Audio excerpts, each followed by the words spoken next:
ზუგდიდის საჭადრაკო სკოლაში გაიმართა საჭადრაკო ტურნირი ფავორიტი, რომელიც მოიცავდა 6 ასაკობრივ კატეგორიას. ტურნირი 4 დღის განმავლობაში მიმდინარეობდა და მასში 120-მდე მოჭადრაკე მიიღო მონაწილეობა.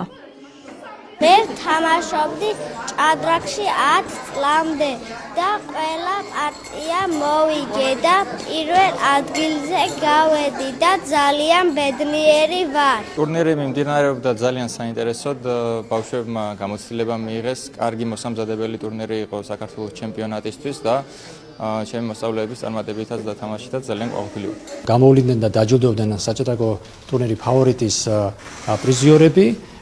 მათ გადაეცათ ზუგდიდის მუნიციპალიტეტის სპორტულ დაწესებულებათა მართვის ცენტრის მიერ დაწესებული თასები, მედლები და დიპლომები. ზუგდიდელი მოჭადრაკეები ემზადებიან საქართველოს ჩემპიონატისთვის, რომელიც გაიმართება მაისის თვეში და ეს ღონისძიება გახდათ ერთგვარი მოსამზადებელი ტურნირი მათთვის. ტურნირი ფავორიტის გამარჯვებულები დღეს გამოვლიდნენ და დაჯილდოვდნენ, რომელთაც ზუგდიდის მუნიციპალიტეტის სპორტულ დაწესებულებათა მართვის ცენტრის მიერ დაწესებული თასები, მედლები და დიპლომები გადაეცათ.